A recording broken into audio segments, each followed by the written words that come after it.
படிப்பில் கவனம் குறைந்ததால் தலைமை ஆசிரியரின் கடுமையான தாக்குதலுக்கு ஆளான 7ஆம் வகுப்பு மாணவன் மருத்துவமனையில் அனுமதிக்கப்பட்டுள்ளான். மாணவனின் முகத்தை ஓங்கி குத்தும் அளவுக்கு ஆசிரியருக்கு கோபம் வர என்னதான் காரணம்? பார்க்கலாம் இந்த செய்தி தொகுப்பில்.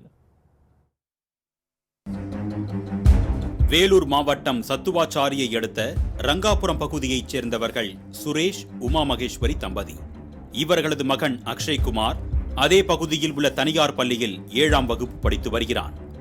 இந்நிலையில் ஆகஸ்ட் 29ஆம் தேதி வழக்கம் போல பள்ளி சென்ற மகன் வீடு திரும்பிய போது முகத்தில் காயங்களுடன் வந்தான். இதனை கண்டு அதிர்ந்து போன உமா மகேஸ்வரி மகனிடம் விவரங்களை கேட்டறிந்தார்.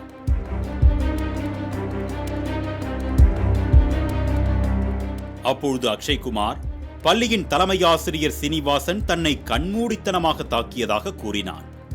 இதனையடுத்து மகனை அரசு மருத்துவமனைக்கு அழைத்து சென்ற பெற்றோர் இச்சம்பவம் குறித்து சத்துவாச்சாரி காவல் நிலையத்தில் புகார் அளித்தனர். இது குறித்து நடத்திய முதற்கட்ட விசாரணையில் அக்ஷய்குமாருக்கு படிப்பின் மீது கவனம் குறைந்ததாகவும் இது பற்றி வகுப்பாசிரியர் தலைமை ஆசிரியரிடம் புகார் அளித்துள்ளார் என்பதும் தெரியவந்தது.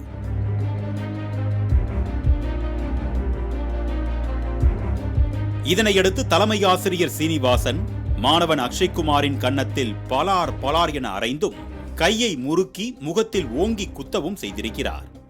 மாணவனை தாக்கியது குறித்து அவனது பெற்றோர் பள்ளிக்கு சென்று கேட்டதற்கு, நான் தான் தாக்கினேன், உங்களால் ஆனதை பார்த்துக் கொள்ளுங்கள் என்று தலைமை ஆசிரியர் சீனிவாசன் கூறியதாக தெரிகிறது. 7ஆம் வகுப்பு மாணவனை தலைமை ஆசிரியர் கண்மூடித்தனமாக தாக்கிய இந்த சம்பவம் வேலூர் சத்துவாச்சாரி பகுதியில் சலசலப்பை ஏற்படுத்தியுள்ளது. மாலை முரசு செய்திகளுக்காக வேலூர் மாவட்ட செய்தியாளர் பிரகாஷ்.